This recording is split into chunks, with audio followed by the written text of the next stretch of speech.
Hey guys, and welcome to the Averag3 podcast, where we talk about some dude dressed as Michael Jackson who likes to eat children and a kid who swings on a sword like he's going to hurt himself in the process. I'm Casey. I'm Ethan. I'm Joel. And this is a podcast where we basically just talk about anime and probably turns into a scream fest at some point for a little bit, at least. We can promise you it would be a scream fest. At least at one point.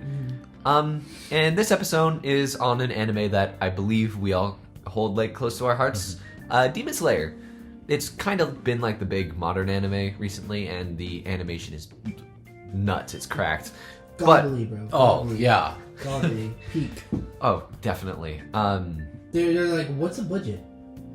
Oh, there is no Crazy budget. dude. What's a budget? Yeah. No, especially with the movie, which brings me to our first point we should bring up. Probably just how we kind of like met. Yeah, how we are us right now. Yeah. Why we're here. So, basically, we all went to the same high school, and we all wrestled on the same high school team.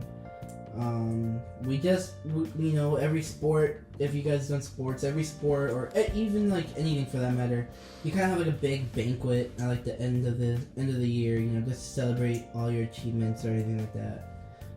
So we had a wrestling banquet at Buffalo Wild Wings at the Block of Orange. And yeah, the new Demon Slayer movie just dropped out, Mugen Train. So we're like, we talked about anime like a little bit there, back and forth. Keep in mind, my anime list watch was very low. We all just finished. No, I think the only anime I watched before that, I started with Kill la Kill, which is the entire. That's something. But then I watched JoJo, and then Demon Slayer. I had watched the Demon Slayer movie before that, but it was good, and I just finished up to where the anime was. So see, mine was Dragon Ball Super was the first one anime I've ever watched. Then I rewatched, or I went to go watch Dragon Ball Z.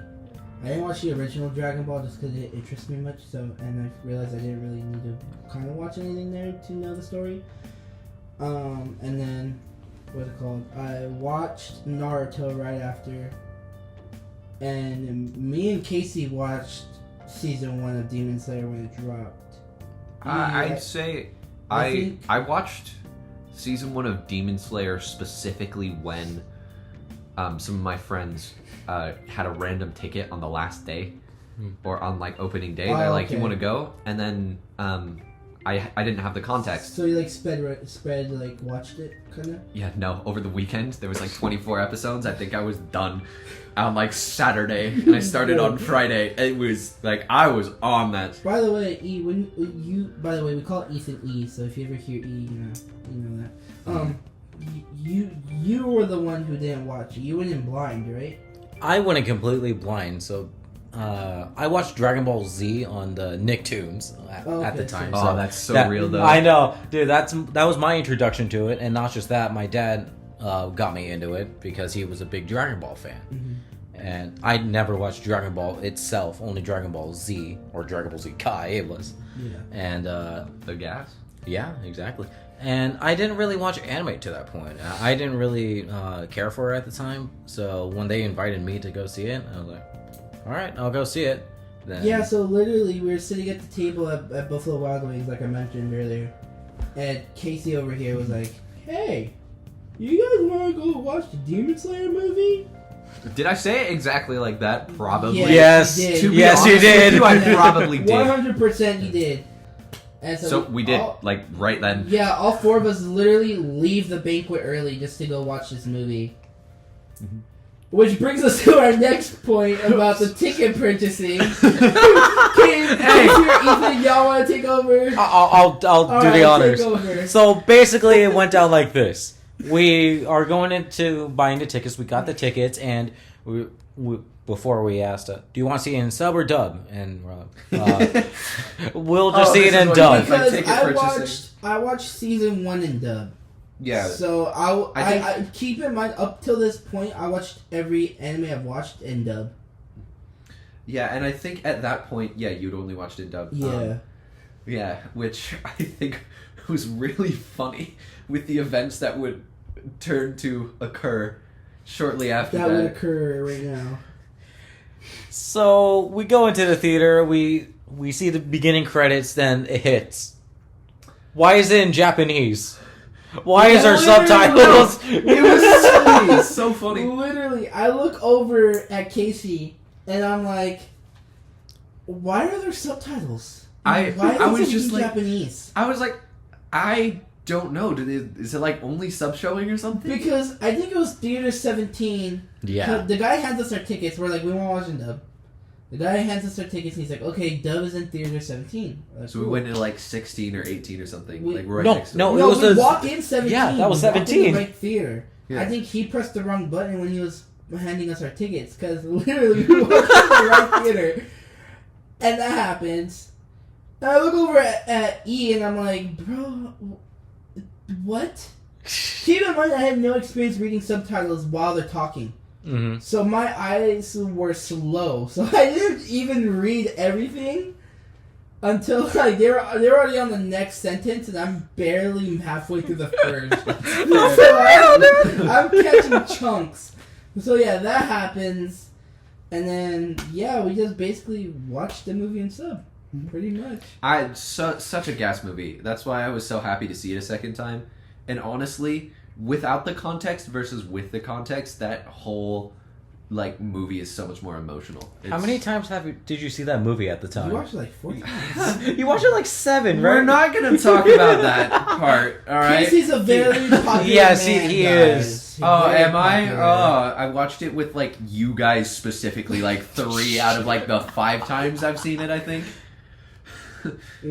Like, so the first time it was just because I had some friends who were really into anime, and then one of them ditched at the last moment, and then they were like, "Hey, you're a film person. You want to come see this movie with us?" I'm like, "Sure." Film buddy. So I did, loved it. The animation quality was so gas. I debate the music was probably the thing that roped me into Demon Slayer. Mm-hmm. Yeah. Oh, for sure. Yeah, that For was a sure. big reason for me. Yeah. Oh, Okay,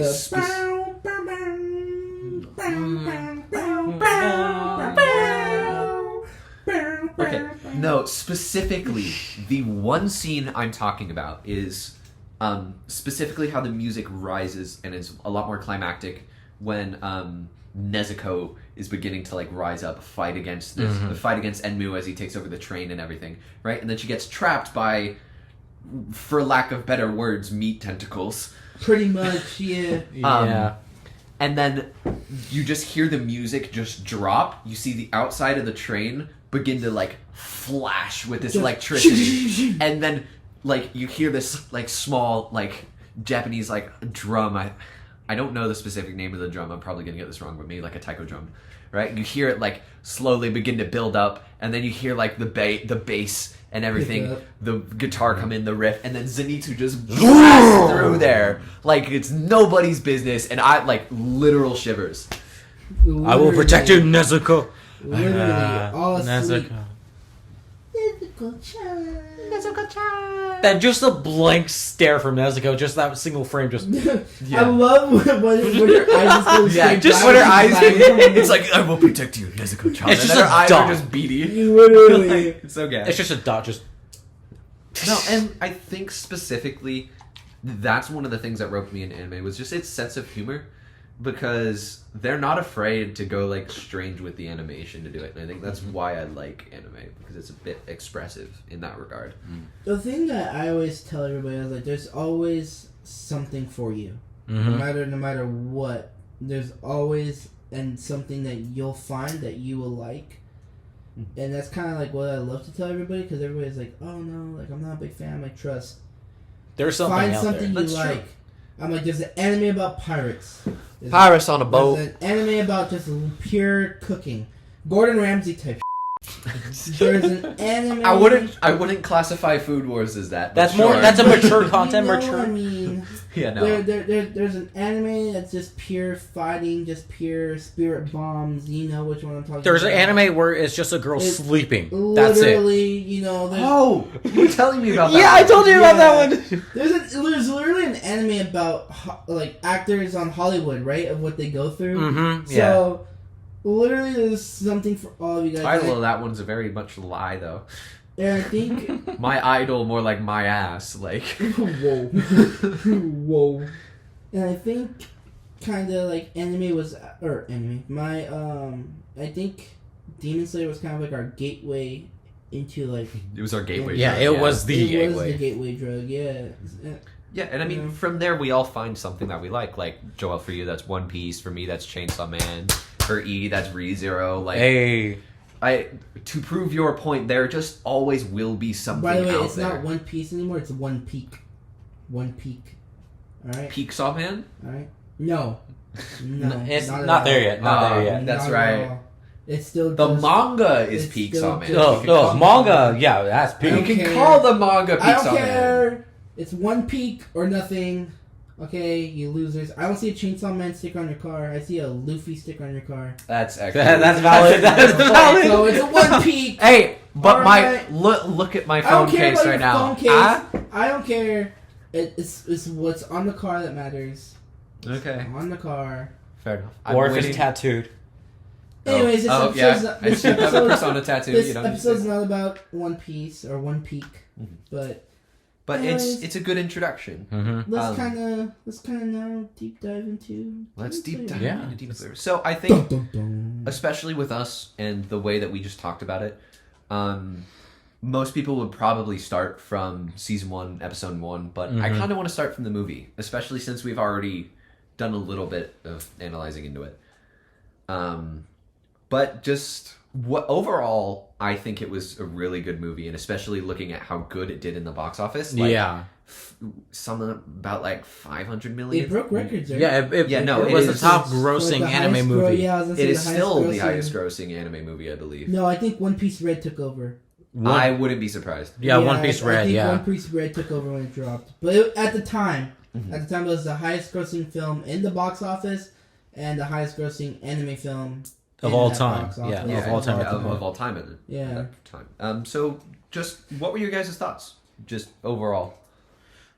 What? Just on the film or Just on the season film 1? itself. On the film for itself, now, like- On the film itself, just going in blind. You guys just told me, it's just an anime about or a movie about people with swords just killing these demons. Literally, I And think my description to you was that. Literally, it was literally that. It's just a boy who takes up a sword and literally just starts. Yeah, slaying demons. so I was just okay. I'll watch it, and then I see the movie, and it was just a work of art, just from the voice acting That's to the so true. music to Yes, the that's character fair. development.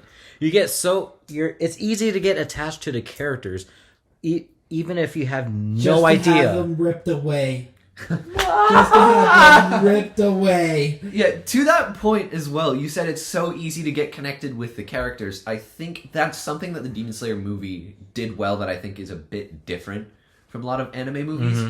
And it's that you can go in blind. At the end of the day, like, even through the dream sequences, through the beginning of just Inosuke, Zenitsu, and Tanjiro talking, right? And even through the dream sequences, you get a bit of background. You get enough background to sort of, like, establish the world itself.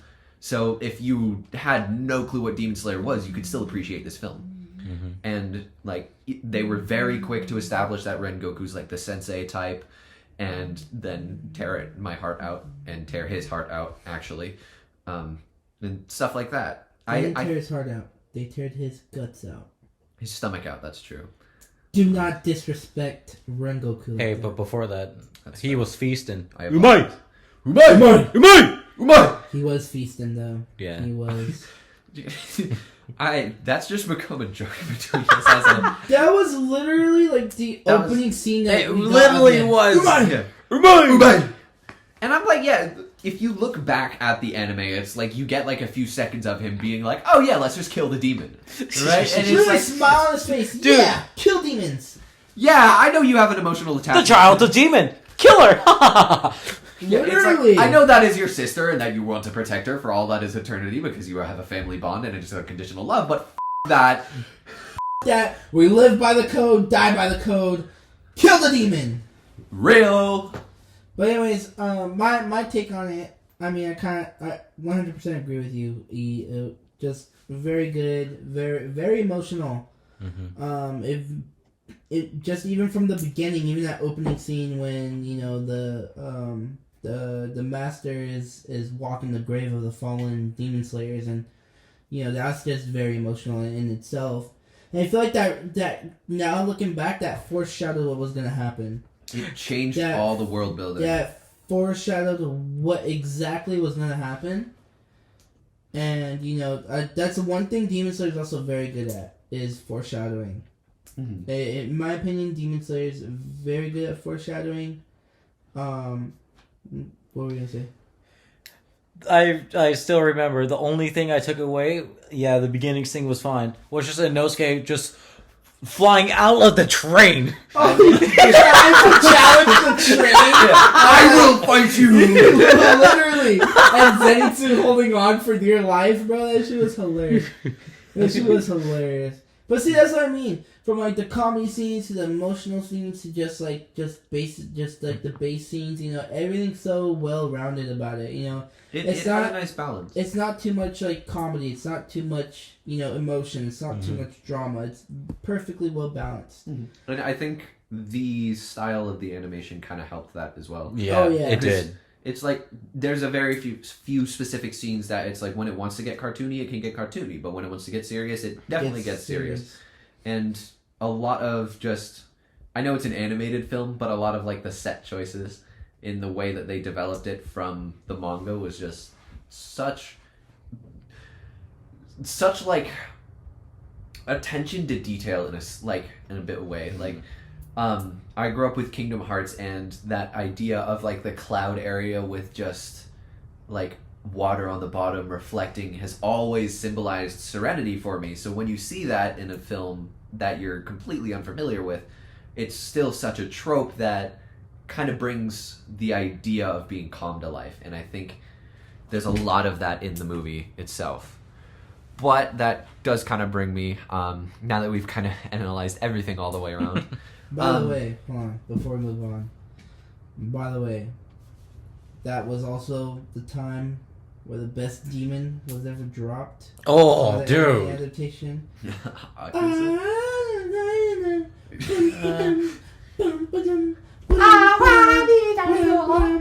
Bro, none of us know Japanese, by the way. I apologize. None of us know. I don't think they were even saying anything. I think it was just noises. Just like ad-libs or something. It's probably got some cultural significance. Maybe in something. Some regard. But anyways, best demon. That specific bro, music dude. sent chills. Oh, Bow, like bro,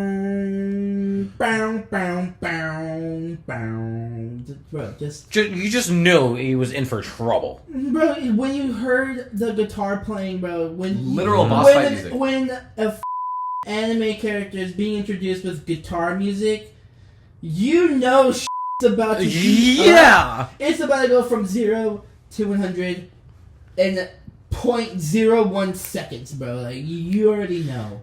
It's like final boss fight level. Literally. Like, you're about to either get, like, your actual, like, entire life force rocked, as somebody did, or you're about to just, like, witness the most epic battle sequence of your life. Which brings me on to basically both of those, where it was the best battle sequence, but also someone got their rocked hard. With Akaza just become a demon. Come on. Hey, be a demon with me. Be a demon with me. Just be a demon, bro. Just be a demon. We can fight for all eternity. Yeah, you mean. Theoretically, though. Go ahead. Actually, I cut you off. My bad. Yeah. We are respectful here. We respect it on this podcast. That specific thing got me thinking, and it's like a little bit of a theory. And at first, before I'd watched the anime, I was like, why doesn't he just become a demon and then like infiltrate the demons? Like, why doesn't he just do all that? But then you figure out it's like Muzan's blood and stuff kind of has a sense of control. Well, not only that, they basically forget most of their human life. That's true. Like Akaza too, he doesn't know the reason why he doesn't touch women, but he just knows self-consciously that he's like, I can't eat women, I can't kill women. But as a demon, he doesn't know why. He just doesn't know at all. It's but when you think about it, especially the way that it established it in the like almost like prologue of the film-esque, or like the very beginning of the very beginning of Demon Slayer as like an anime, the way it established it is it's basically you die and then you get revived as a demon. So it's kind of like you're in like everything's shutting down. So you don't necessarily No, there's, like, there's two there's ways. a few ways. There's two ways, because you either die, and if a demon wants to, either a demon or Muzan himself wants to give you blood, then you revive. Or in the case of Gyotaro and Daki, when they were still alive, but they were also on the brink of death, but they were still alive technically, and Doma just injected them with blood, then they turned into a demon right away. They didn't die. That's true. So there's two ways. But if you think about the way that the memory system kind of works, it's basically like you die and then get revived. It's like a past life is almost that kind of. So yeah, I can see that. So it's anime stuff anyway. Anime doesn't make sense. It's never made sense, but you know it won't make sense. It literally won't. It will never make sense. But there are some things like certain power systems and all that do like establish enough and have enough like boundaries that don't get passed over, that you can still get like some of the most awesome fight scenes, but it's not just like, how is this person randomly decided to fly? Like, it's just like that's the thing with Demon Slayer, is like their power system is not too crazy. It still revolves around swordsmanship and, you know, self-control and everything like that, which I really like, because, you know, not to shit on One Piece, but you look at One Piece and they're basically just the Avengers on a boat. If you think about it, they're the Avengers on a boat, just causing trouble around the world, seeking for like one thing. Whereas Demon Slayer, they're kind of like, oh, you know, I'm fighting for a purpose. I'm fighting for a cause. It's almost like a war. It's like an undeclared war. Not just that, it's also, it made me really think about, wow, breathing really has a good effect on how strong you are. And that's another thing. You know, actually breathing in real life can actually help you build strength overall. Like, while weight training, if there's a certain way you're supposed to breathe. You're supposed to breathe through your diaphragm. Mm-hmm. And you're supposed to breathe through your stomach. For those of you that don't know what a diaphragm is, you're supposed to breathe through your stomach, not through your chest. Like, that's the proper way of breathing. That's the way to get the most energy out. And most energy efficient. To exert most force. So if you think about it, that's basically what they're doing in Demon Slayer. They're just really, like, exaggerating just the breathing on the diaphragm. Which also, you know, brings me to my next point. How the can they heal just by breathing? By the way. There's, to a certain regard, if you hold your breath, it does kind of stop some of the activity in your body. But that's another thing they're with not anime. Stopping anything. They're literally fixing wounds. Correct. Right? That doesn't make any real life sense. I get never made any real life sense. Taking like a fire and burning off a blood vessel to stop a bleeding or something like that. I get that. Tanjiro, watering a wound. I know you fought hard, but close the vessel. It's kind of bleeding out. You puny close the goddamn vessel. Stop leaking all over the place. Is it closed? Yeah. Good. By the way, which brings us also to the best boy in all of Demon Slayer. Kyojuro Rengoku. Oh. The man that got ripped away from me. That also, I call it the Rengoku effect. This has been much longer in anime than as I call it, but since Demon Slayer was kind of like my first real big introduction, I call it the Rengoku effect. But it's when like somebody who dies kind of early on helps to drive the story and drive people's motivation. And I think especially with the recent season 3 and the Swordsmith Village arc, especially season 2. Actually, season 2. When they that was a big. Season 2 and Tengen, like, that's especially. What I'm saying. Tengen and him talk and everything, and Rengoku's all like, "Oh, take care of the 3 for me," you know. Oh wait, actually, the piece I was referring to about season 3 hasn't happened yet. Oops. I think specifically it's his breathing styles that really helped to like bring out the animation as well, specifically with like his lion tigress. Basically, fire breathing or like sun breathing has the best animation. I thought it was flame breathing.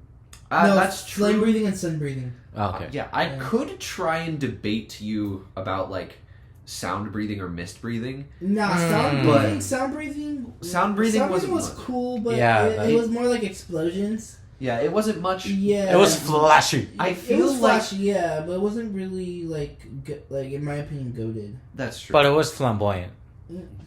I feel like the issue with mist breathing though was that they made it too realistic.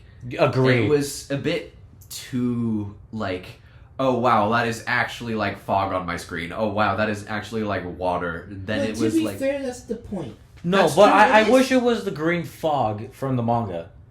I would not agree with that. I agree that I wish they took the fog style that the manga had a bit more accurate. That's what. And I understand your point about it being like at the core of the idea that it's like supposed to be this fog, but it's when you look at the animation style of other Demon Slayer breathing, you still have that sort of like comical emphasis style, even in Love breathing.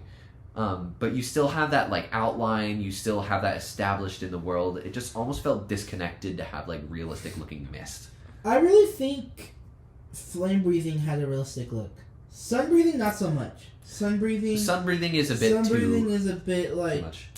Cartoonish. Not cartoonish in like that sense, but you know what I mean. Like the coloration. Yeah, it doesn't really like sync well. Mm. But I feel like mist breathing and flame breathing were on point. I really do. I now know why I said that. It was because of the scar. That's what I meant, not the actual fog. Not the actual fog. No, also I've seen that a few of the scars are like actually like scars. Yeah. Like, the blood red scars. And I'm like, the one side of me really wants them all to be like multicolored, but the other side of me is like, that makes the most sense in the Demon Yeah, Slayer it really universe. does. But like, I don't know. Like the cool, I've seen a lot of cosplayers around with like the like teal Mutaro scars and stuff. I'm like, that's cool, right? And then like seeing in the anime, it's like, yeah, it makes the most sense to not have that, but it's also cool. I'm just like, it design wise is just a fun choice. Also, one thing I want to talk about the movie, and this is like up for debate. A little debate right now going on. Hot take. Hot take. Okay, hot take, I see. What if Rengoku took Akaza's offer? That is what if interesting. He became a demon. What would have happened? What would have the three done there? It would have had definitely Rengoku would have become an upper demon very fast. Akaza would have left. Very fast. I guarantee you they wouldn't have a fight after that. They wouldn't have a fight, but I don't think he would have left the scene. I think he would have. I think he would have. I think they both would have tried to kill the other three. That's a good one. They would have tried to, but I think it would have been like a, like the scenario that it ended up at. But then again, yeah, with the sun coming up and everything, they probably would have retreated. Yeah. But what would you guys think? He would definitely be my favorite demon because that whole story arc is like challenging to achieve, and if they were able to achieve that, like, oh, perfect. What would you think? Jokingly, I would think this is how it would go down. Fine, I'll be a demon. Is the demon? Children! Ha I will now turn you all into demons! Become my demons! Literally. That also makes me question, how would flame breathing apply in a demon? Like, someone like Kokushibo? Yeah. Has his own sort of breathing, then would flame breathing just translate over? He doesn't have it. I mean, yeah, he's the creator of moon breathing. But it's just a technique. Yeah. So if it's muscle memory at that point. They know how to do the technique. So it would just carry over. Also, I feel like if Rengoku did switch over, like actually switch over to the demon side, they would have totally lost. Like, Rengoku is one of the really founding Hashiras that kind of helped guide everybody. So if they had the information that guy has, fucking the Demon Slayer Corps would have been dead. It would have been It would have been game over. That would have been the end of the Demon Slayer verse, literally. That's also probably why they didn't do that. Yeah, probably. But no, it was crazy because I saw a TikTok a while back, and it was a little fan edit, and it was like that sound where it's like, oh, like I forgot the name they used, but it's like, oh, let's just say Ben. Oh, where's Ben? And the lady's like, he's like, don't care. Where's Rick? Yeah, there you go. From The Walking Dead. Yeah. Where's Rick? And it was Demon Rengoku, and it's like, where's Tanjiro? And then it was all the Hashiras together, and they're all like sad, but they're all like stunned, so they're like, and they're like, oh, he's not here, and it's like, don't care. Where's Tanjiro? Where's Tanjiro? I know what you're talking about. And then and there, Akaza pulls up, Muzan pulls up, everybody pulls up. So I'm like, bro, that would have gone hard. A full-on battle over just one kid between the Hashiras and the 12 Kizuki. Dude, that would have been gas. It's not just one kid. It's one kid that gives Muzan PTSD. Bro, that would have been gas, bro. That's so true. Seeing that final scene, that would have been gas. So while we're still somewhat on the topic of the movie and on the topic of demons, so the first demon in the movie is Enmu, Mr. Dreamhand guy. What were your guys' kind of thoughts with that whole arc? I didn't really mess with him much. I didn't really care for that part.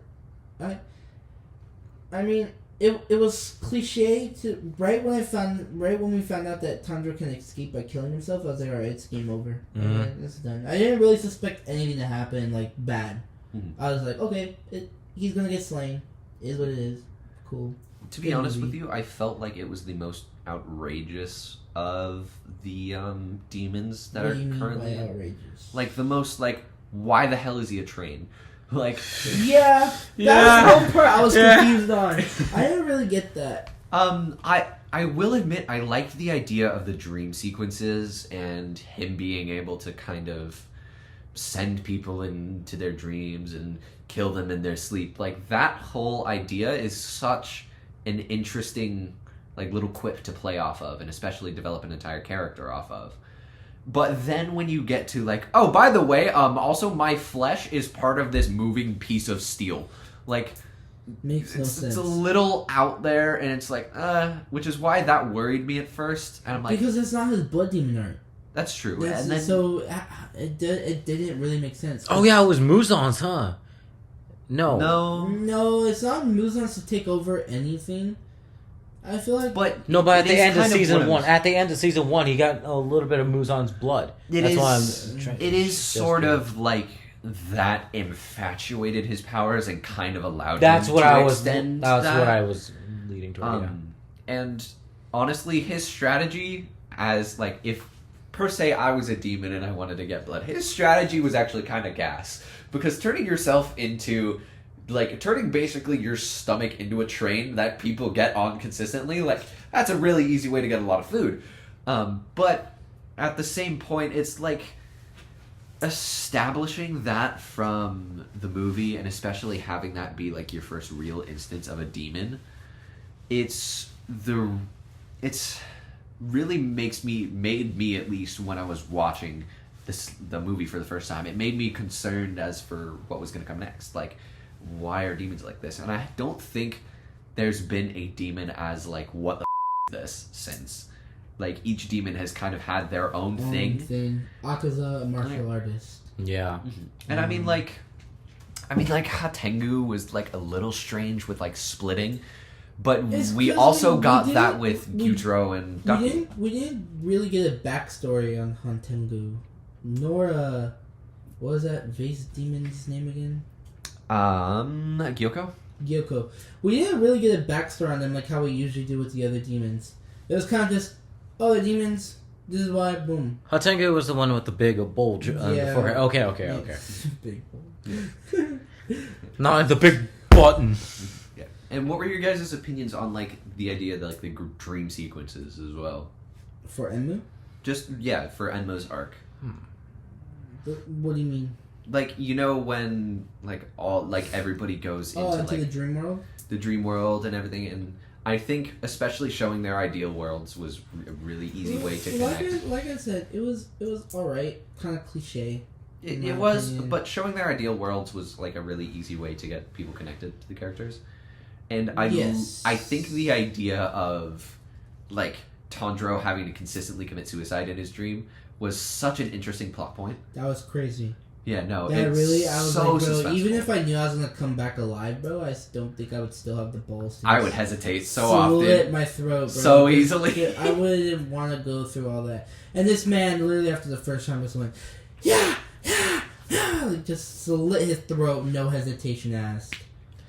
Inosuke had it easy in his dream. Zenitsu, he was just fetishing over Nezuko, just loving over him. Zenitsu just wanted Nezuko to simp over him. That's basically simp, yeah. And then Tanjiro, he had to go through PTSD all over again and forget, I'm a demon slayer. And, or a part of the Demon Slayer Corps. The cool thing is when he's like, what's it called? When he looks down and sees his reflection as a Demon Slayer, and he's like, "Wake up! You're in a fight! Wake up!" That's what I was gonna. He pulls himself in. That part was sick, and I feel like that was the turning point. And that was a point where he realized that, oh shit. Yeah, and it's like his dad pops up. And that's where he realizes there's about something he must suicide. cut. Yeah, that's where he realizes about the suicide. And it's like when like the argument of like the conscious and the subconscious was so good. Which then, for an actual fight instead of a mental fight, let's get to the other big climactic part that I know we all want to talk about. Okay, now Akaza. I love his character design so goddamn much. Oh, dude. You can't hate on it. You really can't. No, his martial arts compass was so gas. That whole fight was gas, bro. You have a master swordsman willing to just fucking die just because, which did happen. Sadly. And then you have a demon that's just like, nah, bro. You become a demon or you die. Literally, it was just pure art. Hey, it was just become a demon. Art. Oh, you're down. Become a demon. Literally, and I feel like because a lot of people are like give Rengoku shit because they're like, oh, he's not the strongest. Akaza wasn't even going. That's a big, never-ending debate. That is not even proven. Could be say Akaza didn't probably go 100%, as we saw with the Giyu and Tanjiro fight later on in the manga. We do see that he didn't really go all out, but he did go like towards the end. He did go like 80% of his max, I would say. Yeah, he definitely had to up the pace because he realized was pushed to the brink. When he was getting his shit cut off, and even though he could just regenerate like that, he was getting his shit cut off and stabbed and shit. Mm-hmm. And even to the very end, Rengoku's like, I know I currently don't have, like, 90% of the guts I need to survive, so I'm just going to cut your head off in the middle of this. And I think that he's like... The indomitable human spirit, brother. He's literally squeezing what's left of his stomach to hold onto Akaza's arm. And with a sword in his neck, and just runs away. Yeah. No, he didn't cut it off. He ripped it. Tore it off. Yeah, he tore it off. Honestly, though, Tanjiro wasting his sword was really funny, dude. And that was kind of like the sword part was cringy for me. I didn't really like that. I didn't really like the. I like the words. The words was that good. speech. Yeah, the speech was good. Yeah, don't get me started on the speeches that end at the.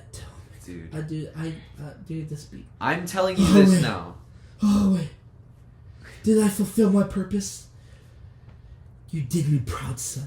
All men cried there. Oh my god, bro. I bawled my eyes out in that theater.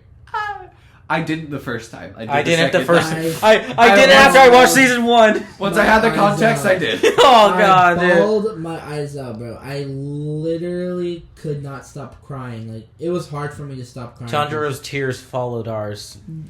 Inosuke, bro. Oh, Inosuke broke Dude, me. when he started crying, I was like, bro, you know it's serious when Inosuke crying, bro. Oh, yeah. I'm telling you this now. The speech that he has, for some reason, hit my soul like a freight train. When he's like, why the f*** are we crying? We need to go train and get stronger. It's now. like, Yeah. all dead things return to the earth, so make sure you stay so you can live with their knowledge and go forward. I'm like, I want that on my gravestone. When it, live by that code. Like, that in of itself was just super motivating for me, and I think it's just one of the reasons I got started with the series. Mm-hmm. What was very motivating for me is even though Rengoku's dying, he still has final words of wisdom to pass on. Most of it's like, oh, just, you know, which he does ask. He does ask Tanjiro to go to his brother and tell him everything. But, you know, instead of, like, saying, like, more stuff about him, like, oh, can you go do this for me? Can you do that? He's like, no. He's like, train, grow strong, become the next Hashira, become the next generation. He's literally telling them, as he's dying, he's like, basically, fulfill our purpose. Not fulfill my purpose, which is most senseis in anime are like, their young ones are like, oh, I'm gonna go fulfill their purpose. Mm-hmm. Nah, this said, fulfill our purpose. Fight for our cause. You know, I acknowledge your demon sister as part of our ranks now. Anyone that fights against a demon, they're part of the core. Mm-hmm. That part really grew attachment to me because, you know, he was the first Hashira to accept Nezuko in their ranks. That's true. And that's a very big thing that I want to talk about because, you know, not a lot of... No one accepted her. Not even Rengoku accepted her. Not Gyu. Gyu accepted her to a point of pity. Yeah, you're right. He You're right. didn't Yeah. truly accept her, like, in terms of, like, Rengoku did. Rengoku acknowledged her as a Demon Slayer member. Oh yeah, Gyu pretty much. Gyu just let her live. No, Gyu not just let her live. He pretty much just. All right, I'm gonna delegate this to my the man who taught me water breathing. All right, here you go. Yeah, he literally, that was pretty much it. He literally let her live instead of where Rengoku's like, yeah, you're a demon slayer now. You know. I think especially I like how it was like the first real instance of like Hinokami Kagura and the first real instance of like truly the deepest form of like breathing you could possibly get. The first instance of sun breathing when Nezuko uses her.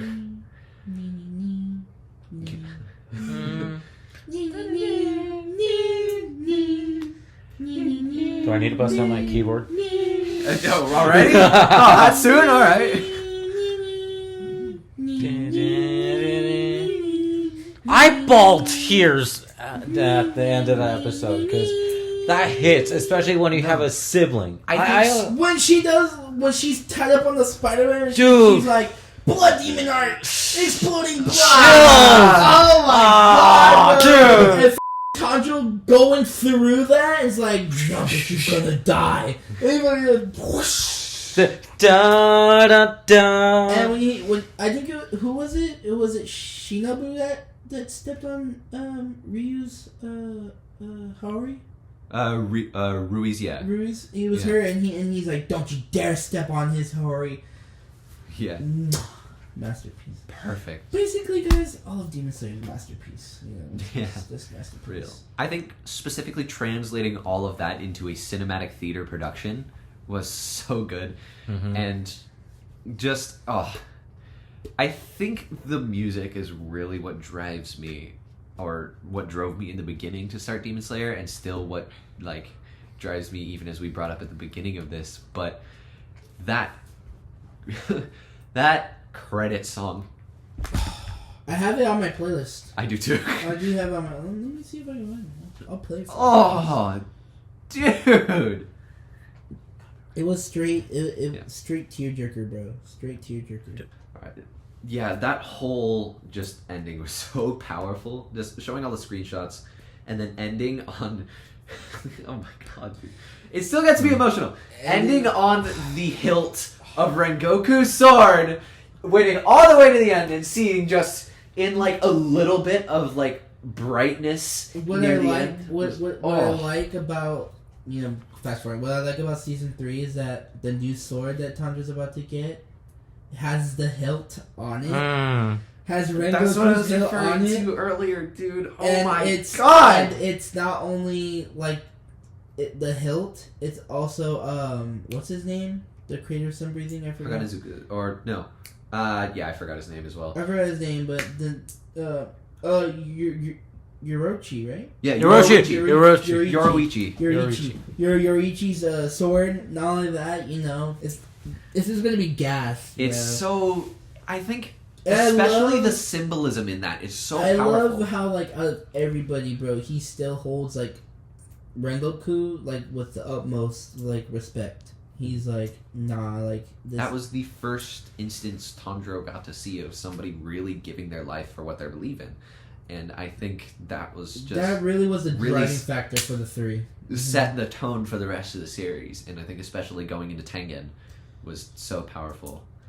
Speaking of that, I forgot her name. I forgot her TikTok name, but there's a girl on TikTok that does like skits of the Hashira, and she has a really, you know which one I'm talking about. I know exactly who you're talking about because I follow her. And she has a really funny like skit with Tengen and Rengoku, bro. I just love that.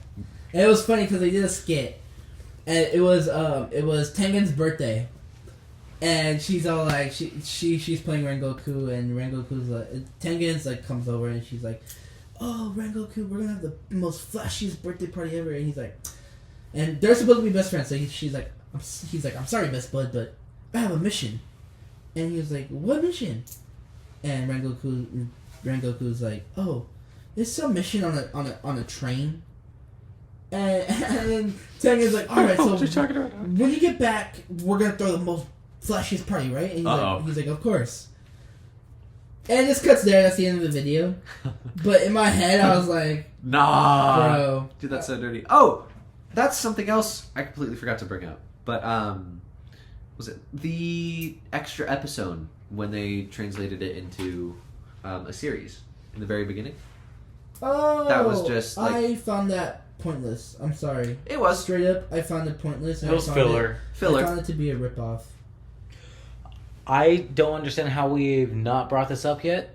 They're not even 20. Rengoku was 19. Oh my god. Tanjiro's 15! Okay, hear me out. The, like, main antagonist of the latest season of Tokyo Revengers. He is a freshman in high school and looks better than, like, Arnold Schwartz. Like, he's jacked, yoked, bro. Baki too. Baki's what, 16? And homie's already. We already know that part of anime does not make sense. Yeah, but we already know that. Mad respect for the amount of effort you've got to put in to look like that at age 19. Tanjiro's 15 and he has probably 0% body fat percentage. Like, bro, I don't know how you do that. Bone. Yeah, and no wonder Rengoku eats so much because he's just always on a bulk if he looks like that. On the lean bulk for that matter. Yeah, like, damn. Would kill to get something like that body. Literally, bro, literally. Anyway, now that we've kind of covered the entire film, like, what would you guys say is, like, your favorite character or, like, your favorite scene from that film? Or both. Why not just bring it both? I would say my favorite character leaving the film, it wasn't Tanjiro. It was Inosuke. So real, though. it was... Zenitsu, just dragging him away. Yeah, that was pretty funny. Dude, I don't know. No, I do know what it was. It was just a stupidity. That was the comical relief we needed. It really was. Crying our eyes out. It really so was. True. But I would say my favorite scene would be the fight scene between, obviously, probably everybody's favorite, but the fight scene between Rengoku and Akaza. That was my favorite scene. Seeing the battle compass for the first time and seeing Akaza's fight stance and fighting style for the first time, that was very cool. Also Rengoku's too, because, you know, going all out like that was pretty cool. And we saw all of his all 9 styles, by the way, too. We saw all 9 breathing forms, which is pretty cool. I thought that was pretty smart, especially like the all-out kind of aspect they were going for. Especially if they knew too he was gonna die, and he was the only like flame Hashira there. Yeah. So it's pretty cool. Like shout out to Gotouge for like really good writing. Yeah. And then I would say my favorite character. My favorite character of the series is Rengoku. Just by far is Rengoku. Rengoku or Gyome just are my favorites. And just gas. Oh, but I would say of the movie, it would have to be Akaza. That's a good point. I just really love the way they're all just celebrating. Just pops up. I don't know. He's like, sup? He's like, yo. Destruction. I want to fight, bro. Literally be like, hey, bro. I just came here to fight. I the blue spider lilies. I just came here to fight, bro. Literally. That was my favorite character. That's real. Outside of the movie, knowing context, I don't know why, but my favorite Hashira is still Gyu, just because he's just blanked, staring everyone. Yeah, he's so real for that, though. Yeah, he's just... Why?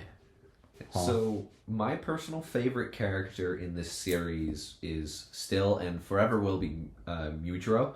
And as we're speaking... It's not the movie, Casey. I know, it's not the movie. You asked the movie. He's in the movie. You asked the movie. He had a cameo. You guys brought up your all favorite characters and all that, so I was following that up. I said of all time, it's still Rengoku. I know. And he said... Of all time, mine's still Muichiro. Well, Muichiro didn't serve a purpose in the movie. He had a line. That was a purpose. Yes, he did. He was walking in the movie. Wow, walking. Oh my god, so cool. Not like anybody walks in this world. That's true. They all breathe instead. They just breathe and begin to float. Nobody even knows what's going on. It's just air.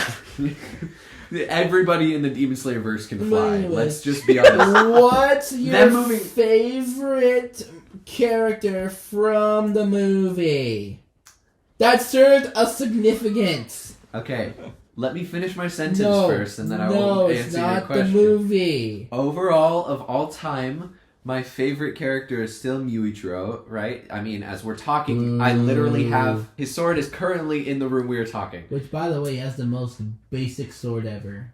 So interesting take, but okay.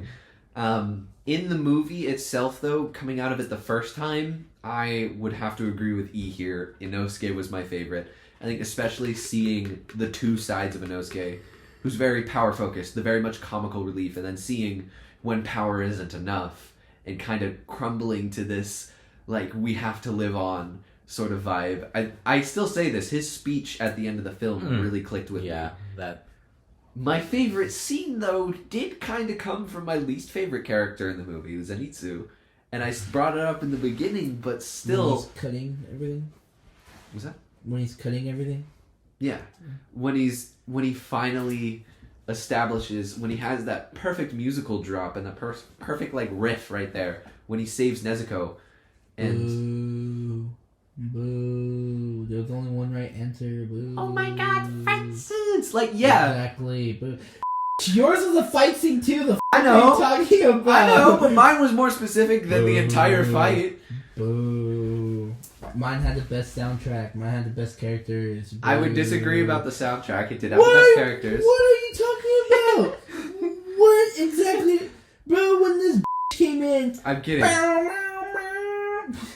Anyway. I was saying, what a mid-ass hot take. Yeah, mid, boo. Wow. Boo. Wow. Boo, Casey's the most mid person. Yeah, we're all friends because we bully each other, so... Literally, wow. Bro, we literally, like, harassed each other on the daily. Like, it's not even funny. That's fair.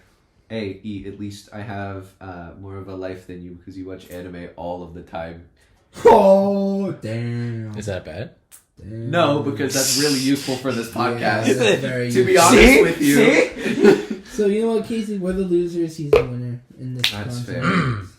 fair. But, yeah, I think overall, very emotional film. Love that film. Especially, like, I think the ending really helped me get into the series as well, getting that small introduction to every character and their reaction to Rengoku's death. But overall, yeah, I'd probably give the movie itself alone. Here comes the film director. Oh my god. Oh my god, there's a film student in here? Here comes the harsh critical god. rating. Wow, the harsh critical rating is a 9 out of 10. Oh. I don't even Wow! Wow, the first actual rating that he gave, that's Is a 9 out of 10! Is that a bad thing? Why not 10 out of 10? Why not a 10 out of 10? Because I feel like there was still a few sequences that were kind of lost, that the movie could not stand by itself alone, but it really stood the test of time, and I think was a great introductory piece for everything. Do I think it's a masterpiece? Like, yes, I think of a film itself, it's very, very good, but I don't think it's the best out there. Mid. I don't think it's the best out there, but it's definitely like number 2. Mid. And it was basically my gateway drug into anime. Mid. Alright, then, if you're calling me mid, Mr. Akaza and Kyojuro fight as... Hey, godly. You're right, it was such a godly fight. Exactly, so how is it mid if it's godly? Because that's the only thing you really want to bring up right now. That is really. Alright, then what was your opinion? What's your rating, sir? My opinion, I would say I would give it, for an anime movie, I would actually give it a 10 out of 10. I feel like it was very well written, very well, like the pacing was there.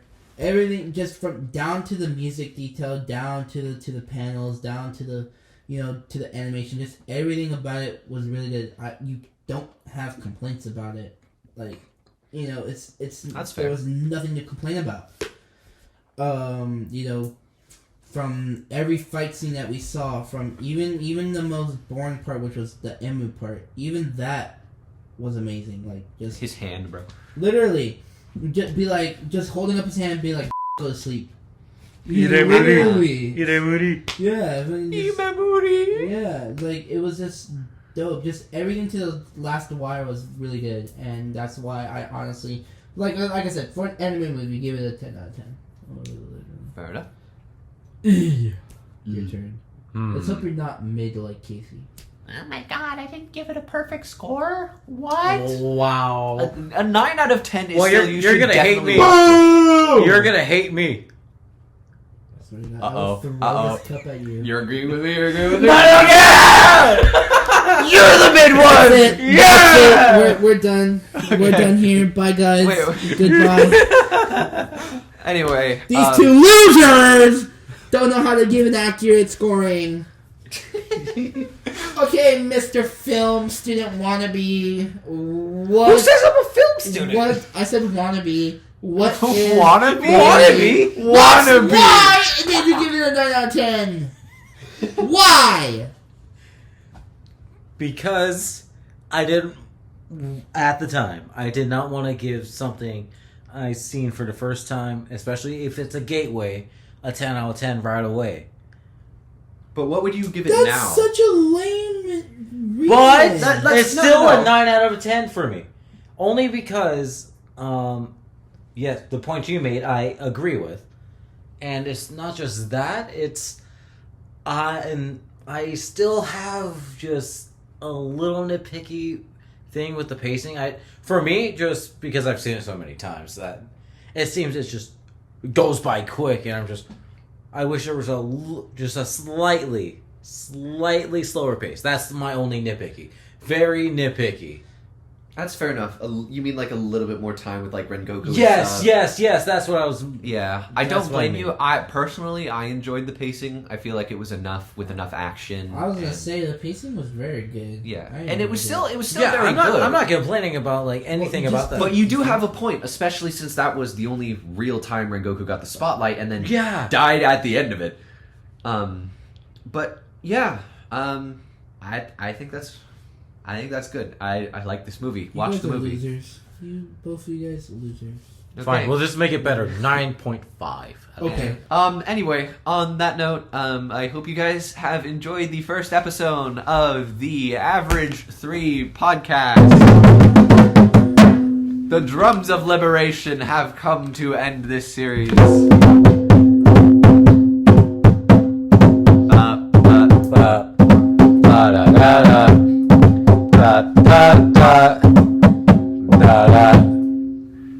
Anyway, you can find me. I'm Casey or Keshi Cola. You can find me on YouTube. You can find me on Twitter. You can find me on Instagram under Keshi Cola Cosplay.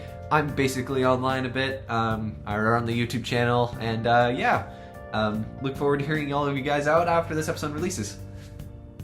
I'm Joel, like I said earlier. Literally, you'll find all my social media is joel.frampton257. I have a Zoro profile picture as for Instagram and for Facebook. So I don't use Facebook much, so just hit me up on Instagram. That's pretty much it. Yeah. Again, I'm Ethan or E.